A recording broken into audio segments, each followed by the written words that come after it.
વડોદરા મહાનગરપાલિકા ખાતે municipal commissioner Arun Mahesh બાબુની અધ્યક્ષતામાં અધિકારીઓ સાથે મહત્વપૂર્ણ સમીક્ષા બેઠક યોજાઈ હતી। શહેરના રોડ રસ્તા, ખાડા, ડ્રેનેજ, પાણી, સ્ટ્રીટ લાઇટ અને સ્વચ્છતા સહિતના વિવિધ પ્રશ્નો અંગે વિસ્તૃત ચર્ચા કરી અધિકારીઓને જરૂરી સૂચનાઓ આપવામાં આવી હતી। વડોદરા મહાનગરપાલિકામાં યોજાયેલી આ બેઠકમાં વિવિધ વિભાગોના અધિકારીઓ ઉપરાંત વોર્ડ ઓફિસરો, સેનેટરી ઇન્સ્પેક્ટરો અને સંબંધિત સ્ટાફ ઉપસ્થિત રહ્યો।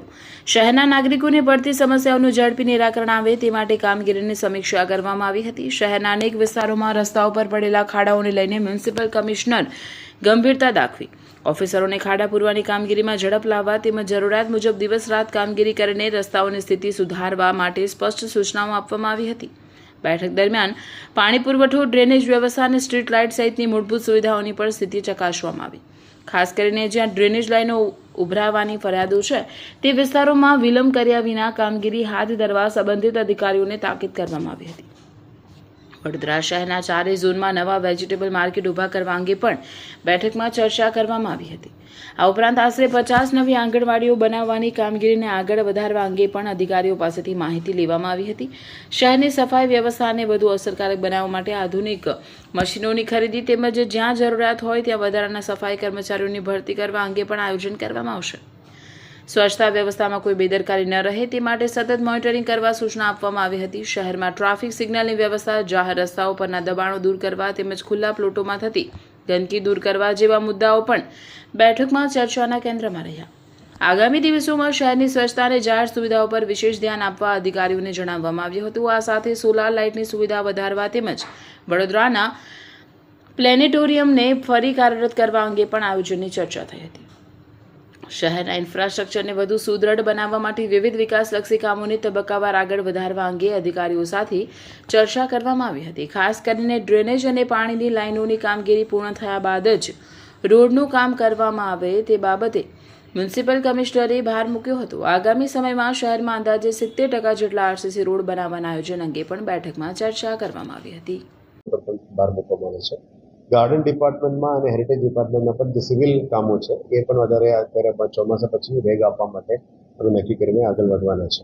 આવનારા દિવસોમાં નેશનલ ક્લીન એર પ્રોગ્રામ અંતર્ગત એર પોલ્યુશનને કોમ્બેટ કરવા માટે મોન્સૂન પછી જે પણ બુઝર્સ છે, ફોગિંગ મશીન્સ છે, રોડ ક્લીનિંગ મશીન્સ છે, આ બધું પણ લાવવાની કામ પ્રગતિ હેઠળ છે। સાથે સાથે ચારો ઝોનલ એન્જિનિયર્સને એ સૂચના આપી છે કે પ્રાયોરિટીમાં આવનારા 10 થી 15 દિવસ મેક્સિમમ તમે ખાડા પુરાવાનું કામગીરી કરો। દરેક સર્કલ્સમાં મોટાભાગમાં ખાડાઓ આવી ગયા છે। દરેક સર્કલ્સમાં કામગીરી સુધારવા માટે પણ કીધું છે, કામગીરી પણ સ્કેલ વધારવા માટે પણ કીધું છે।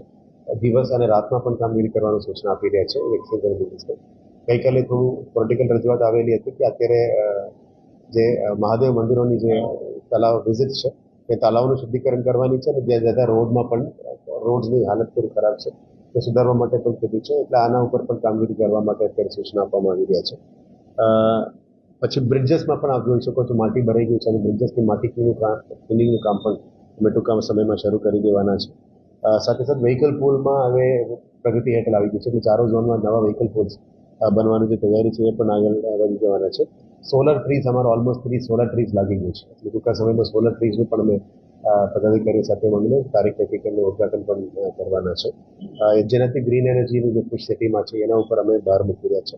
આવનારા દિવસોમાં કેનાલ રૂફટોપની જે વાત છે 8 મેગાવોટ એના ઉપર પણ અત્યારે ડીપીઆર સ્ટેજમાં આવી ગયું છે।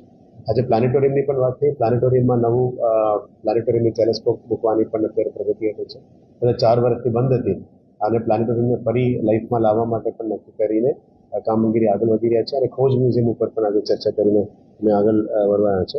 સ્ટ્રીટ લાઇટ્સમાં પણ નવું સ્ટ્રીટ લાઇટ્સ કરવાની જે જગ્યામાં અભાવ છે ત્યાં પણ કરવાના છે। 27 નવા જગ્યામાં ટ્રાફિક લાઇટ્સનું કામ પણ પ્રગતિ હેઠળ લઈ લેવાના છે, ટેન્ડર ફેઝમાં છે।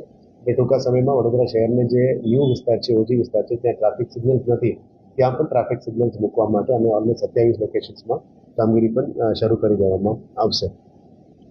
સાથે સાથે સિટીની અંદર બોલીવાર્ડ્સ અને આપ સ્ટ્રીટમાં ફૂટપાથ ઉપર જે એન્ક્રોચમેન્ટ જોઈ રહ્યા છો, એન્ક્રોચમેન્ટ બધા લારી ગલ્લાઓ આવી જાય છે, ગાડીઓ પાર્કિંગ થાય છે, એટલે ફૂટપાથમાં જે સુપ્રીમ કોર્ટનું રૂલિંગ છે તમામ ફૂટપાથને ખુલ્લું કરો લોકોને ચાલવા માટે, એટલે આ ફૂટપાથને ખુલ્લું કરીને ઇલીગલ પાર્કિંગ અને ઇલીગલ એન્ક્રોચમેન્ટ ના થાય એના માટે બોલીવાર્ડ્સની પણ અમે અત્યારે મૂકીને કામગીરી કરી રહ્યા છીએ।